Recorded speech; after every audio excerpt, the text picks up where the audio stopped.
Yo les pido que por favor vayan conmigo a sus Biblias a Romanos capítulo 8. Romanos capítulo 8, y antes de leer los versículos 12 y 13, vamos a tener una vez más un tiempo de oración. Reconocemos la necesidad de la obra del Espíritu en nosotros para poder exponer su palabra en esta mañana y para que el Espíritu obre en todos ustedes que están mirando en sus hogares, que a pesar del medio no haya impedimento alguno para que la palabra de Dios llegue a sus corazones en el día de hoy. Vamos a orar. Padre nuestro, de nuevo, Señor, nosotros venimos delante de ti. Oh Padre, ciertamente nos identificamos con las palabras del salmista cuando decía que como el ciervo brama por las corrientes de las aguas, así clama por ti, oh Dios, el alma nuestra. Oh, cuánto anhelamos, Señor, volver a congregarnos como iglesia, como pueblo tuyo. Cuánto nos duele ver estos asientos vacíos, pero al mismo tiempo, Señor, cuán agradecidos estamos de ti, de que tú no nos has dejado solos, de que aunque esta pandemia nos tomó a nosotros por sorpresa, no te tomó por sorpresa a ti, Señor. Y tú le darás a tu pueblo la gracia que necesitamos para poder atravesar a través de este tiempo tan inusual, de este periodo de prueba. Oh Padre, y pronto, Señor, pronto, cuánto anhelamos que sea pronto, que podamos reunirnos como iglesia, como pueblo tuyo, para adorarte juntos a ti, elevar juntos nuestras voces. Oh bendito Rey, danos la alegría, danos el gozo, Señor, de poder congregarnos otra vez. Pero mientras tanto, Padre, usa estos medios para bendecir tu palabra, Señor. Quizás hay algunos que nos están mirando que todavía están muertos en sus delitos y pecados. Oh Dios, dale vida en esta mañana. Y al mismo tiempo, Padre, ayuda a los creyentes que están luchando, que estamos luchando con la ansiedad, con el temor, que estamos vulnerables. Ayúdanos a seguir peleando la buena batalla de la fe, con los ojos puestos en Jesús, porque te lo suplicamos en su nombre. Amén y amén. Romanos capítulo 8, versículos 12 al 13. Así que, hermanos, somos deudores, no a la carne para vivir conforme a la carne, porque si vivís conforme a la carne, habréis de morir, mas si por el Espíritu hacéis morir las obras de la carne, viviréis. Todo cristiano verdadero anhela luchar eficazmente contra el pecado que todavía mora en nosotros, como hemos visto ya en el estudio de esta carta, sobre todo al considerar los capítulos 6 y 7 y lo que va del capítulo 8, todos aquellos que han sido justificados, todos los que han sido declarados justos en el tribunal de Dios, solo por gracia, solo por Cristo y solo por medio de la fe, también han sido santificados. Todo creyente verdadero ha sido libertado del dominio del pecado y está siendo progresivamente transformado conforme a la imagen de Jesús. Pero lo cierto es que eso genera en nosotros un conflicto constante, porque quisiéramos batallar menos contra el pecado y tener más victoria. Quisiéramos batallar menos y quisiéramos tener más victoria en la lucha, sobre todo en días como estos, cuando podemos estar más vulnerables a ciertas tentaciones. Hay hermanos que han perdido sus trabajos. Tal vez están luchando con el temor, con la ansiedad, otros con el hastío de estar encerrados en casa y no tener la menor idea de cuándo terminará todo esto. Y me imagino a algunos en su casa pensando, pastor, lo que yo necesito en esta mañana es saber cómo luchar eficazmente esta guerra que se está librando en mi corazón, cómo yo puedo pelear apropiadamente, eficazmente. Mira, mi hermano, yo te entiendo porque es mi lucha también. Sin embargo, es necesario considerar el cómo, o mejor dicho, es necesario que antes de considerar el cómo podamos seguir profundizando en el qué. Y lo que quiero decir, en otras palabras, es que antes de saber cómo podemos luchar contra el pecado que todavía permanece en nosotros para seguir avanzando en santidad, es extremadamente importante que entendamos cada vez mejor nuestra nueva identidad en Cristo. Y eso es precisamente lo que hace Pablo en su carta a los romanos. Si tú lees con cuidado los primeros 11 capítulos de la carta, que por todos suman unos 315 versículos, te vas a dar cuenta que solo hay allí 6 imperativos, 6 exhortaciones en los primeros 11 capítulos de la carta. Es decir, 309 versículos dedicados a explicarnos el cómo, dedicados a explicarnos nuestra nueva identidad en Cristo. Y solo 6 versículos dándonos exhortaciones acerca de cómo debemos vivir nuestra nueva vida en Cristo. Pablo sabía que el árbol de la obediencia solo puede crecer apropiadamente en el terreno de la gracia de Dios en Cristo. Yo voy a repetir eso otra vez. El árbol de la obediencia solo puede crecer apropiadamente cuando está enraizado en el terreno de la gracia de Dios en Cristo. De lo contrario, corremos el peligro de caer en la trampa del legalismo en nuestro deseo genuino de querer crecer en santidad. Lo que Dios ha hecho por nosotros de pura gracia es lo que hace posible nuestro crecimiento en gracia. Su obrar viene primero, nuestro obrar viene después. Es por esto que a partir del capítulo 12 de la carta a los Romanos, luego de haber explicado el Evangelio con todo lujo de detalles, encontramos tantas exhortaciones a vivir a la altura de lo que somos como cristianos. Para que tengan una idea, yo les acabo de decir que en los primeros 11 capítulos de la carta solo hay 6 exhortaciones. En el capítulo 2 ya hay 20 exhortaciones, 20 imperativos, y así en el resto de la carta. Mis hermanos, ¿qué nos está diciendo Pablo aquí? Que debemos conocer primero nuestra nueva identidad en Cristo para que luego podamos vivir en consecuencia. La semana pasada veíamos que todos los cristianos, óyeme bien, todos los cristianos, sin excepción, somos espirituales. No importa si tienen 5 meses en la fe o si tienen 20 años en la fe, todo verdadero cristiano es espiritual en el sentido de que todos hemos sido regenerados por el Espíritu Santo y en todos nosotros ahora habita el Espíritu Santo. Todos los cristianos son templo del Espíritu de Dios, de manera que tenemos nuevos recursos, tenemos nuevas motivaciones que antes no teníamos para obedecer a Dios y seguir creciendo en santidad. No por una motivación legalista, sino por una motivación evangélica. Y eso es precisamente lo que vamos a considerar en esta mañana al estudiar los versículos 12 y 13. Mi plan original era llegar hasta el versículo 17 en la mañana de hoy, pero a medida que avanzaba en la preparación de este mensaje, vino a ser evidente que iba a tener que concentrarme únicamente en estos 2 versículos, de los cuales aprendemos 2 cosas. Podemos derivar 2 enseñanzas. La primera es que los cristianos debemos ser coherentes con la obra que ya Dios hizo a nuestro favor en Cristo. Los cristianos debemos ser coherentes. Nota una vez más cómo comienza el versículo 12.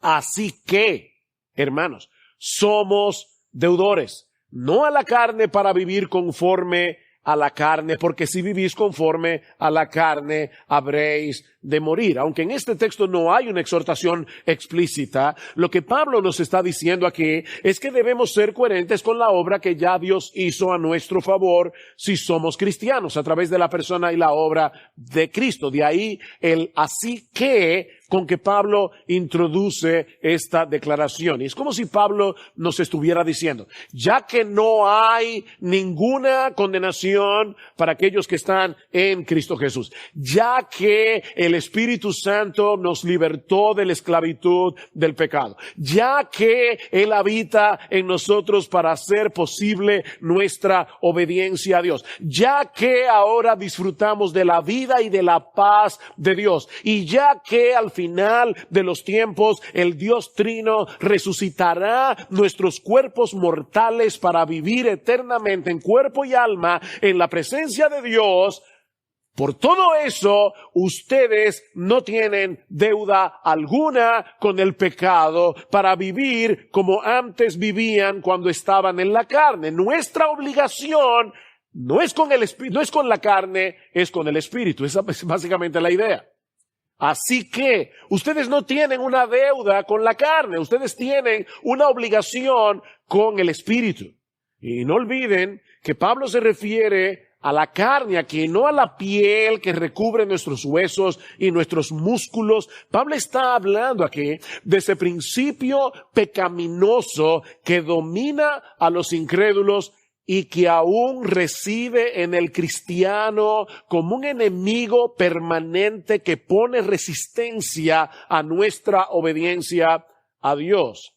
Los cristianos no somos carnales, como hemos visto ya, porque ahora el pecado ya dejó de ser nuestro rey, pero mis hermanos, todavía hay carnalidad en nosotros, una carnalidad con la que tenemos que luchar día tras día. El pecado todavía permanece en nosotros, y no como un volcán desactivado. No. Es como un enemigo que se introduce sigilosamente, astutamente en nuestros deseos y ambiciones con el propósito de llevarnos de nuevo al terreno de la obediencia. Mis hermanos, el pecado es muy astuto como para revelar de entrada sus verdaderas intenciones.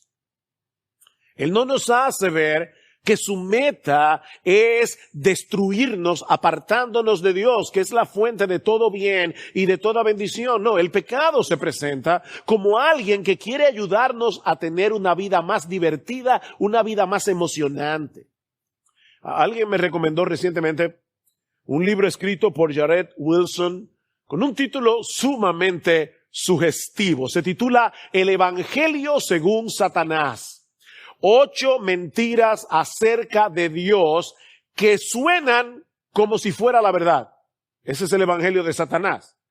Mis hermanos, el diablo tiene su evangelio, que no es otra cosa que una distorsión del verdadero evangelio. No olvides que dice en 2 Corintios capítulo 11 que el diablo se disfraza como un ángel de luz. Pensemos por un momento en un creyente que está siendo tentado a cometer adulterio.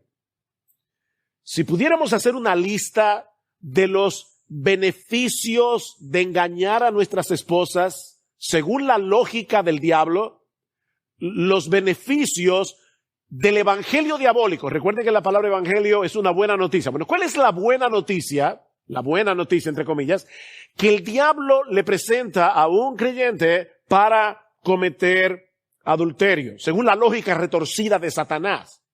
Bueno, dice este autor, vivir la emoción de un nuevo romance, conseguir la satisfacción que mi esposa no está dispuesta a concederme o que ya no está interesada en darme, encontrar a alguien que me escuche y que de verdad me entienda, librarme del estrés y del aburrimiento, volver a sentirme atractivo y deseado, sentirme amado.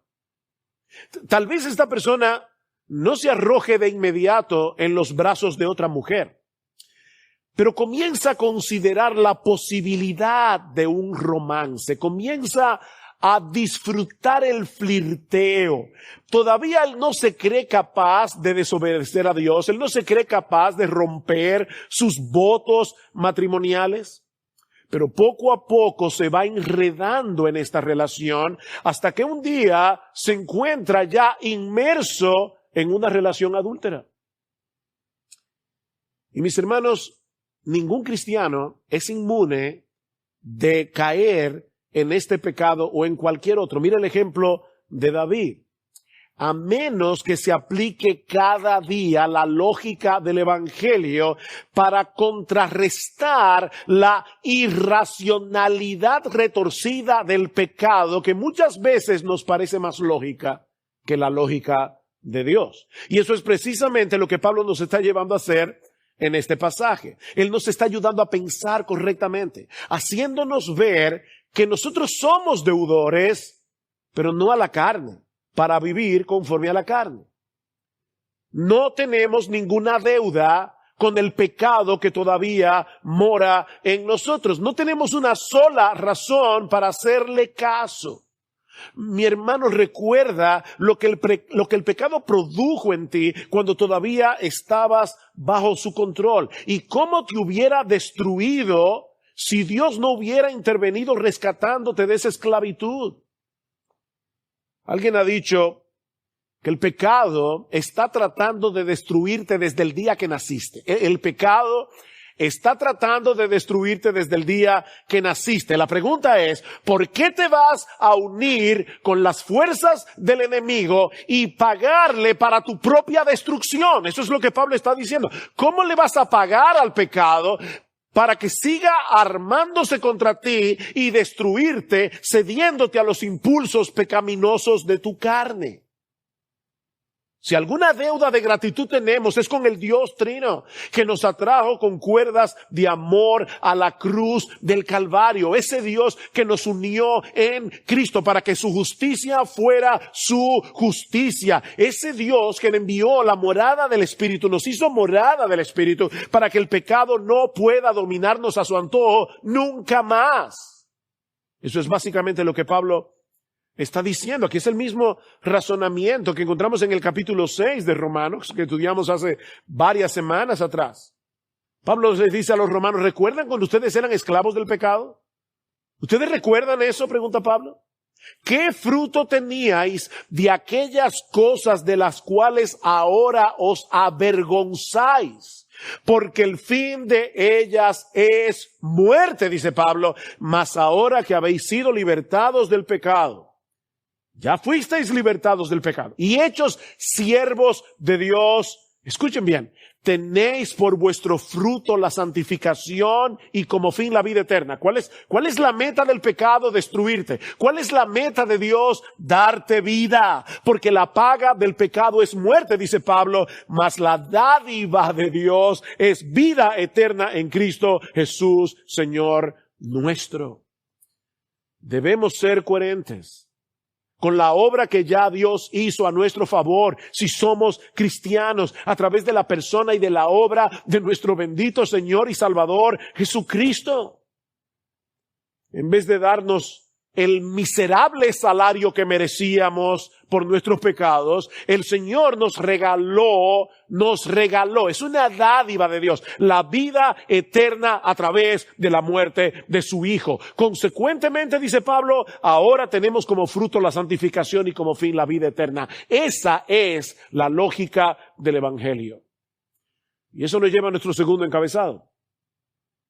Ya que Dios nos salvó para santificarnos y para darnos vida en abundancia, vida en Cristo, el verdadero creyente puede y debe hacer morir las obras de la carne en dependencia del Espíritu Santo. Vean el texto una vez más. Así que, hermanos, somos deudores, no a la carne para vivir conforme a la carne, porque si vivís conforme a la carne habréis de morir. Pero si por el Espíritu hacéis morir las obras de la carne, viviréis. Lamentablemente, algunos leen este versículo como si Pablo estuviera diciendo que un verdadero cristiano pudiera perder su salvación si comienza a vivir conforme a la carne, porque Pablo dice, si vivís conforme a la carne habréis de morir. Pero mis hermanos, eso es totalmente contrario a la enseñanza del resto de las Escrituras. La salvación es por gracia, no es por obras. Y es una salvación segura porque depende de la justicia de Cristo que es imputada o puesta en nuestra cuenta por medio de la fe. Si la salvación se pierde, entonces a final de cuentas tú tienes que conservarla por tus obras. Entonces la salvación no es por gracia, la salvación es por obras. En el mismo texto que leímos hace un momento en el capítulo 6 de Romanos, Pablo nos dice que la muerte es la paga del pecado. Eso es lo que tú y yo merecimos. Pero la vida eterna no es meritoria. La vida eterna es una dádiva de Dios, dice Pablo, un regalo que Él nos otorga de pura gracia, gratuitamente en Cristo. Sin embargo, si una persona vive controlada por su carne, siguiendo sin freno los deseos y ambiciones de su naturaleza pecaminosa, que no es otra cosa que un deseo de buscar gloria para nosotros y hacer nuestra voluntad, se está engañando a sí misma si cree que es cristiana y va camino al cielo. Eso es lo que Pablo está diciendo. Pero si por medio del Espíritu estás haciendo morir las obras de la carne, estás luchando contra el pecado que todavía permanece en ti, porque deseas agradar a Dios por medio de tu obediencia, por gratitud, por todo lo que Él ha hecho por ti a través de nuestro bendito Señor y Salvador Jesucristo, eso es un síntoma inequívoco de que estás espiritualmente vivo. John Stott, el comentarista, lo pone de esta manera. Hay un estilo de vida que lleva a la muerte y hay un tipo de muerte que lleva a la vida. Hay un estilo de vida que lleva a la muerte eterna. Y hay un tipo de muerte, mortificar, darle muerte al pecado, que lleva a la vida. El cristiano, como dice Pablo en Romanos capítulo 6, versículo 11, es alguien que ha muerto al pecado, pero que está vivo para Dios. De manera que el cristiano se distingue del no cristiano en su práctica constante de darle muerte al pecado que todavía mora en él. Esto no es algo de un momento. Es una lucha diaria que no terminará sino hasta el momento de la muerte. Como decía el puritano John Owen, vamos a librarnos de este cuerpo de muerte a través de la muerte del cuerpo. Y es interesante notar la manera como el apóstol Pablo plantea esto aquí en el versículo 13. Porque por un lado, Pablo nos dice que tú y yo somos responsables de darle muerte al pecado. Esa es nuestra responsabilidad, darle muerte al pecado. Que no es otra cosa que repudiar el pecado, resistir al pecado con todas las fuerzas de nuestro ser desde el mismo momento en que percibimos su intención de seducirnos. Eso es algo que nadie hará por nosotros. Somos tú y yo los que debemos darle muerte al pecado. Noten que Pablo no dice, deja que el Espíritu le dé muerte al pecado. No. Lo que él dice es, dale muerte al pecado.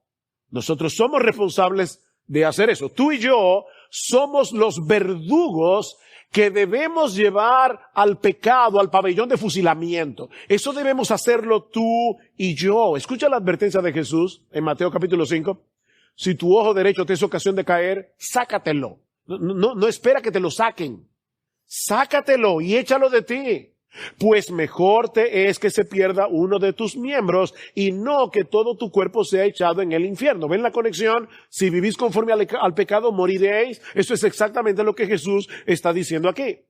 Si tu mano derecha te es ocasión de caer, córtala y échala de ti. Y no es algo físico. Él está hablando de la resistencia al pecado. Pues mejor es que se pierda uno de tus miembros y no que todo tu cuerpo sea echado en el infierno.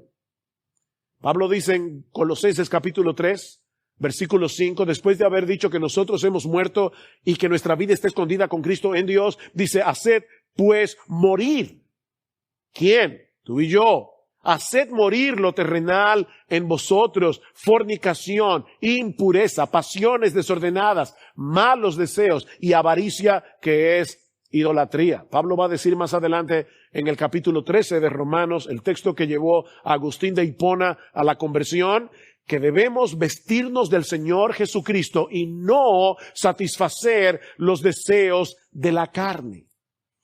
Mi hermano, mi hermana, todo lo que se opone a buscar la gloria de Dios, todo lo que se opone a obedecer los mandamientos de Dios son deseos de la carne y por lo tanto no deben ser satisfechos. Es exactamente lo mismo que dice el apóstol Pedro en su primera carta, primera de Pedro capítulo 2, versículo 11. Amados, yo os ruego como extranjeros y peregrinos que os abstengáis de los deseos carnales que batallan contra el alma. Eso es algo que debemos hacer tú y yo. Sin embargo, Pablo reconoce al mismo tiempo que eso es imposible de hacer para nosotros si no es en dependencia del Espíritu Santo. Tú y yo tenemos una responsabilidad que de antemano sabemos que no vamos a poder cumplir si no es en dependencia del Espíritu de Dios, porque si vivís conforme a la carne, moriréis o habréis de morir. Pero si por el Espíritu hacéis morir las obras de la carne, viviréis. Es por la obra regeneradora y santificadora del Espíritu que fuimos libertados del poder del pecado.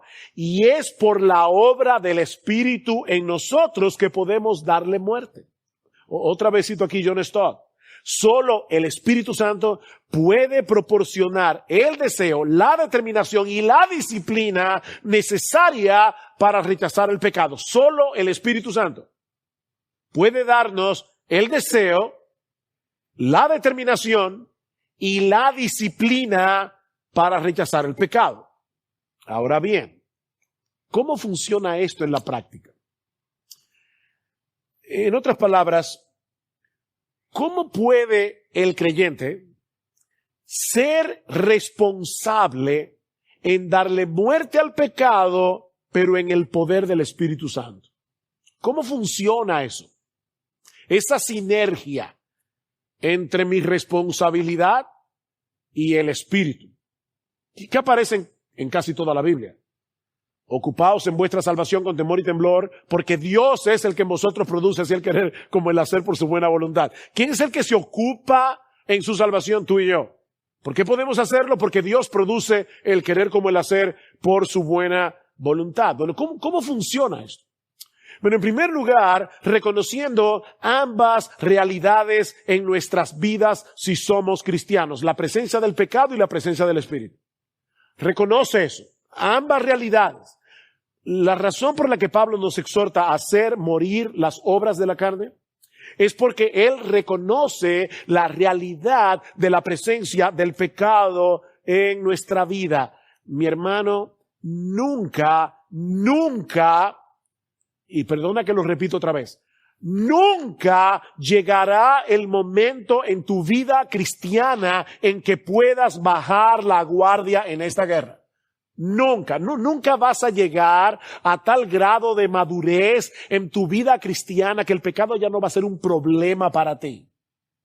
Otra vez cito aquí a John Owen, que habló de este tema tan ampliamente y tan sabiamente, un ministro puritano del siglo XVII. John Owen decía, escuchen esto con cuidado, el pecado nunca está menos quieto que cuando parece estar más quieto. Voy a repetir eso.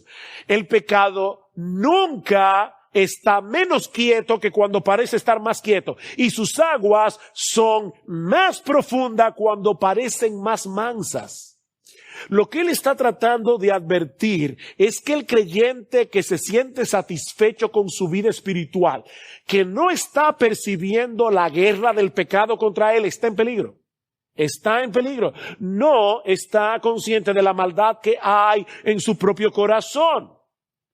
Y va a terminar bajando la guardia tarde o temprano en su lucha contra el pecado. Así que, mi hermano, nunca olvides que el pecado continúa residiendo en ti. Pero tampoco olvides que el Espíritu Santo ha venido a ser morada en ti si eres cristiano. En el versículo 9 que estudiamos la semana pasada, Pablo dice claramente, si alguno no tiene el Espíritu de Cristo, el tal no es de él. Y en ese sentido estaba pensando que nosotros debemos darle gracias al Señor. Esto que voy a decir es muy profundo, yo espero que estén despiertos, pero debemos darle gracias al Señor de que los versículos 12 y 13 de Romanos 8 están después de los versículos 1 al 11. Es profundo, ¿verdad? Lo que quiero decir, mis hermanos, es que necesitamos ampararnos en las grandes verdades de los primeros 11 versículos de Romanos 8 antes de llegar a Romanos 12 y 13. De lo contrario, vamos a ser vencidos antes de comenzar a pelear esta guerra. Pero en segundo lugar, darle muerte al pecado en dependencia del Espíritu Santo significa llevarnos o llenarnos de la palabra que el Espíritu inspiró. Darle muerte al pecado por el Espíritu es llenarnos y ser guiados por la palabra que el Espíritu inspiró. Nota una vez más el versículo 5 que estudiamos la semana pasada. Pablo dice, porque los que viven conforme a la carne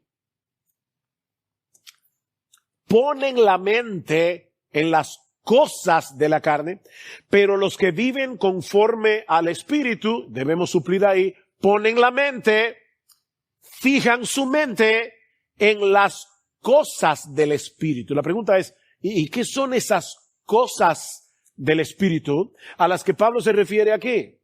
Bueno, por el contexto y por otros pasajes de las Escrituras, Pablo está hablando de la obra de salvación que él está describiendo en este mismo capítulo. En ese sentido, Pablo usa esa misma expresión en el capítulo 2 de Primera a los Corintios, hablando del plan de salvación que se revela en el Evangelio. Y yo lamento que muchos entienden este texto como si Pablo estuviera hablando del cielo. No, yo creo que Pablo está hablando de la revelación de Dios. Pablo dice, citando Isaías capítulo 64, versículo 4, cosas que ojo no vio. Ahí está la palabra cosas otra vez. Cosas que ojo no vio, ni oído oyó, ni han subido en corazón de hombre, son las que Dios ha preparado en el plan de redención para los que le aman. Pero Dios nos las reveló a nosotros por su Espíritu. Aquí está la revelación. Porque el Espíritu todo lo escudriña aún lo profundo de Dios. Y más adelante, en el versículo 14, y aquí sí claramente hablando de la revelación de Dios, Pablo dice que el hombre natural, escuchen esta frase, no percibe las cosas que son del Espíritu. ¿Ven ahí la frase? Ponen la mente en las cosas del Espíritu. Bueno, Pablo dice, el hombre natural no percibe las cosas que son del Espíritu, porque para él son locura y no las puede entender porque se han de discernir espiritualmente. Bueno, cuando Pablo dice, pon tu mente en las cosas del Espíritu, lo que Pablo nos está diciendo es, recuerda constantemente lo que Dios te ha revelado en su palabra acerca de la salvación en Cristo. Recuerda constantemente las bendiciones que Él te ha dado de pura gracia para que puedas matar ese pecado que procura impedirte disfrutar de esas bendiciones. ¿Ves el punto? ¿Tú recuerdas la armadura del creyente que Pablo describe en Efesios capítulo 6? Hay una sola pieza en toda esa armadura que es ofensiva. ¿Cuál es? La espada. Dice Pablo, sobre todas las cosas, tomad el yelmo de la salvación, protégete la cabeza con el yelmo de la salvación y toma la espada del Espíritu que es la palabra de Dios. Esa es la única parte ofensiva de la armadura que precisamente se usa para matar. ¿Para matar el qué? Tu pecado. Para matar tu pecado. De manera que si tú quieres matar el pecado que mora en ti en dependencia del Espíritu Santo, debes usar la espada del Espíritu que es la palabra de Dios. ¿Sabes por qué? Porque solo la palabra puede penetrar en los rincones más oscuros de nuestras almas para desenmascarar el pecado que se esconde detrás de nuestras ambiciones, detrás de nuestros deseos, detrás de nuestras aspiraciones. Sin el espejo de la palabra de Dios, sin la luz de la palabra de Dios, no vas a poder meterte en los escondrijos de tu alma y el pecado seguirá oculto. ¿Cómo vas a poder matar un enemigo que no ves? Dice el autor de la carta a los Hebreos que la palabra de Dios es viva y eficaz. ¿Y qué hace la palabra? Es más cortante que toda espada de dos filos y penetra hasta partir el alma y el espíritu, las coyunturas y los tuétanos. Y ahora escucha esta frase: y discierne los pensamientos y las intenciones del corazón. Nosotros tenemos una terrible tendencia a engañarnos a nosotros mismos, pero la palabra de Dios descubre, pone al descubierto las intenciones del corazón. Solo la Biblia puede hacer eso. Así que debes dejar que esa palabra viva te escudriñe. Debes dejar que esa palabra viva revele tu pecado. Pero al mismo tiempo, debes apropiarte por la fe de esa palabra inspirada por el Espíritu para poder vencer al pecado en dependencia del Espíritu. Mira, mi hermano, no trates de matar la carne en la carne. Déjame repetir eso de nuevo. No cometas el error, y se puede hacer eso, tratar de matar la carne en la carne. Alguien lo puso de esta manera: no trates de luchar con el pecado predicándote mini sermones de la ley, que es lo que hacen muchos creyentes. Si hago esto, Dios me va a castigar. Es un mini sermón de la ley. O al final voy a sentirme avergonzado.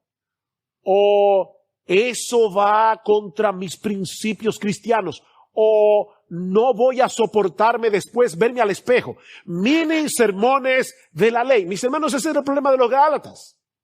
El problema de los Gálatas, que estaban haciendo caso, estaban haciendo oído a falsos maestros que querían hacerles creer que ahora debían depender de la ley para crecer en santidad. Y escuchen cómo Pablo los amonesta: oh Gálatas insensatos. Como citaba hace mucho en un sermón anterior de una paráfrasis de alguien que decía: oh mis queridos imbéciles de Galacia.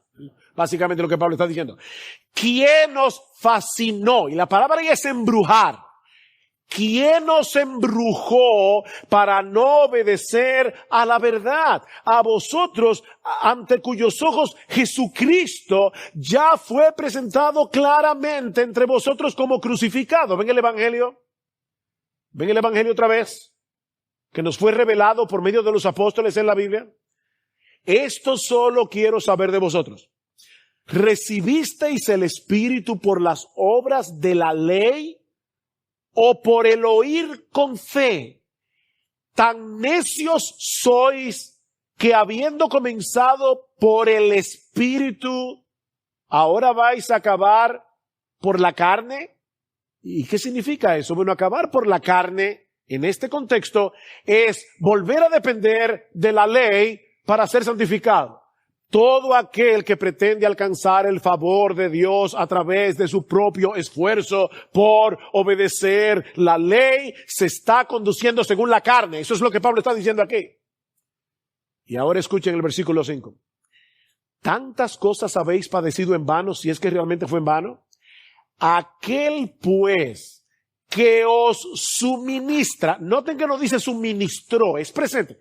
Aquel que os suministra el Espíritu y hace maravillas entre vosotros, ¿lo hace por las obras de la ley o por el oír con fe? Bueno, la respuesta que Pablo espera de sus lectores es muy obvia. Dios nos suministra el Espíritu, Dios hace maravillas entre nosotros, no por las obras de la ley, sino por el oír con fe. Así que no se trata únicamente de leer la Biblia, Se trata de apropiarte de ella por la fe. El diablo se vale de la mentira para llevarnos al pecado. Pero Dios nos ha provisto de la verdad de su palabra para que podamos exponer la mentira del pecado y darle muerte. Esa es la espada del Espíritu. Seguramente muchos creyentes estamos luchando con el temor, con la desesperanza en estos días. ¿Qué pasa si me quedo sin trabajo? ¿Qué pasa si uno de los míos se enferma del COVID? ¿Qué pasa si esta cuarentena se prolonga y yo acabe perdiendo la paciencia y comportándome de una manera que maltrate a mi familia y que sea de un mal testimonio para el evangelio? Son temores que vienen a nuestras almas en momentos como estos. Bueno, mi hermano, lo que te estoy diciendo es, aférrate a la palabra de Dios. Aférrate a lo que Dios nos ha revelado en su palabra. Créelo por fe. Créelo. Sabemos por la Escritura que nuestro Dios es bueno, que para siempre es su misericordia. Sabemos que Él es soberano, que Él está en control. Sabemos que todas las cosas obran para bien. Todas las cosas obran para bien para aquellos que han sido llamados conforme a un propósito muy particular, y es conformarnos a la imagen de su Hijo. Y Él usa las pruebas, Él usa las aflicciones para hacer eso. Mira, si en medio de esta cuarentena nos sentimos exhaustos, física, emocional, espiritualmente, eso no elimina la realidad de lo que nosotros sabemos de las Escrituras. Nosotros sabemos que las misericordias del Señor jamás terminan. Eso no depende de cómo tú te sientas. Eso depende de la fidelidad de Dios. Las misericordias del Señor jamás terminan, pues nunca fallan sus bondades. Nuevas son cada mañana. No importa cuánto dure esta cuarentena, no importa cuánto dure esta pandemia, las misericordias del Señor seguirán renovándose cada mañana, porque grande es su fidelidad. Nosotros sabemos que si bien somos débiles, nos cansamos, perdemos a veces el deseo de levantarnos por la mañana, nuestro Dios no desfallece, ni se fatiga con cansancio. Él da esfuerzo al cansado. Él multiplica las fuerzas del que no tiene ninguna. Si ahora yo te pregunto, ¿tú crees eso? ¿Tú crees eso? Porque es por medio de la fe en lo que Dios nos ha dicho en su palabra que el Espíritu Santo obra en nosotros. El Espíritu Santo no anula tu capacidad de razonar. ¿Ves? Él no te santifica sin tomarte a ti en cuenta. Él lo hace a través de ti. Y lo que Pablo está diciendo es, deja que el Espíritu de Dios obre en tu vida, confiando tú, no en tus sentimientos, no en las circunstancias, sino confiando en su palabra. Es como un bote. La labor tuya y mía es, por la fe, levanta las velas y deja que el viento sople. Pero eres tú que tienes que levantar la vela confiando en el Señor.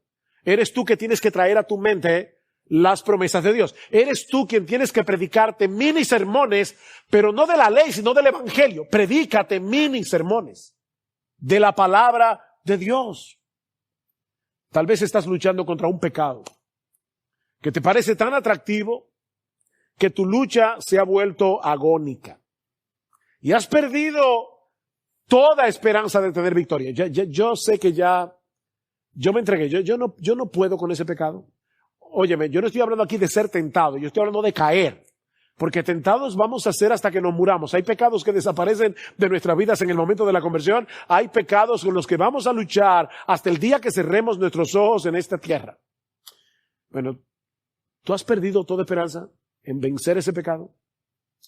Bueno, mira una vez más lo que Dios te ha concedido en Cristo. Alimenta tu corazón de gratitud al ver en su palabra lo que Él ha hecho, hace y hará a favor de su pueblo gratuitamente por gracia. Y sobre todas las cosas vuelve a mirar en su palabra la gloria y hermosura, el valor supremo de nuestro gran Dios y Salvador Jesucristo, porque es contemplando el brillo de su gloria que somos transformados de gloria en gloria en la misma imagen como por el Espíritu del Señor. El Espíritu nos transforma, nos ayuda a lidiar con el pecado que nos hace muy diferentes a Jesús a través de su palabra. ¿Qué dice Cristo en Juan capítulo 14? Él me glorificará. Yo voy a enviar al Espíritu, Él me glorificará. La labor del Espíritu al inspirar este libro es glorificar a Jesús. De principio a fin, desde Génesis hasta Apocalipsis. ¿Para qué? Para que contemplando el brillo de su gloria en este libro inspirado por el Espíritu, nosotros seamos transformados de gloria en gloria en la misma imagen como por el Espíritu del Señor. Solo podemos pelear esta batalla en el poder del Espíritu Santo. Y eso no es otra cosa que descansar por fe en lo que Él nos ha revelado en su palabra. ¿Te sientes agotado? ¿Exhausto? Ya no puedes más. Pero déjame contarte una historia. Y con esta historia concluyo. Es la historia del paralítico en el estanque de Betesda. Juan capítulo 5. Llevaba 38 años en esa condición. Y Cristo viene y le pregunta, ¿tú quieres ser sano? Esa es una pregunta extraña. Si alguien hubiera estado ahí diría, pero claro que quiere ser sano. Pero Cristo sabía, y esto es una especulación mía, lo admito, pero creo que es una especulación que tiene cierta base por el texto, que este hombre no solo sufría parálisis en sus pies, sino también en su voluntad. Él no solo estaba paralizado de sus pies, estaba paralizado en su voluntad. ¿Tú quieres ser sano? Después de 38 años en esa condición, probablemente este hombre habría perdido toda esperanza. Pero entonces Cristo le dice, y aquí viene la parte fantástica de esta historia, levántate, toma tu camilla y anda. Por supuesto, lo que Jesús le está pidiendo era imposible. Él no podía hacer eso, él no tenía la capacidad de hacer lo que Jesús le está mandando a hacer, como tú y yo no tenemos capacidad en nuestras propias fuerzas de luchar contra el pecado.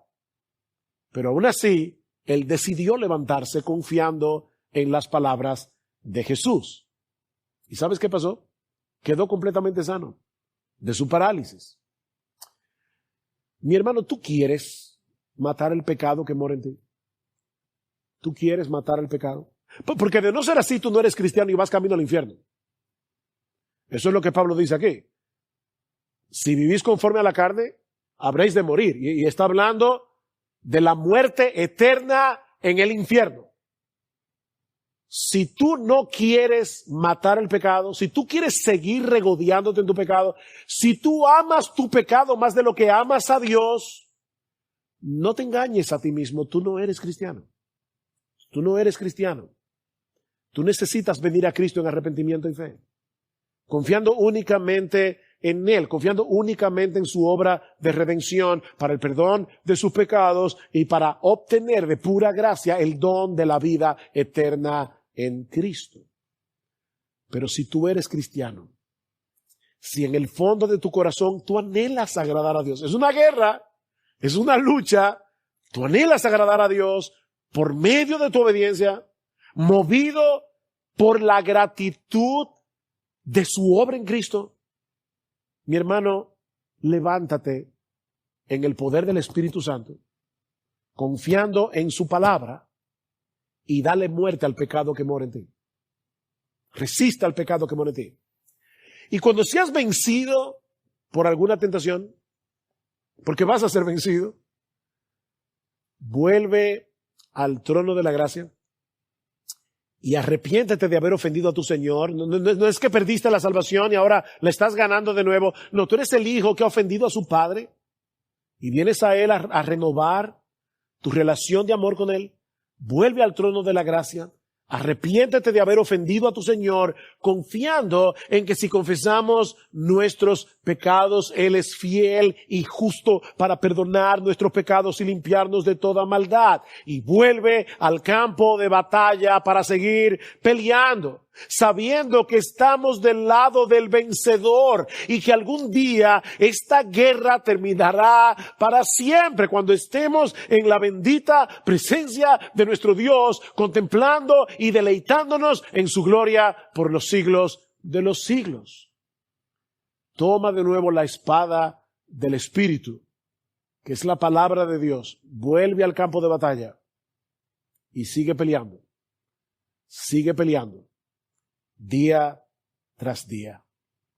Y ahora concluyo con una de las bendiciones más hermosas, de las doxologías más hermosas que encontramos en la Escritura, Judas capítulo, el único capítulo que tiene los versículos 24 y 25. Y aquel que es poderoso para guardaros sin caída y presentaros sin mancha delante de su gloria con gran alegría. Al único y sabio Dios, nuestro Salvador, sea gloria y majestad, imperio y potencia, ahora y por los siglos de los siglos. Amén.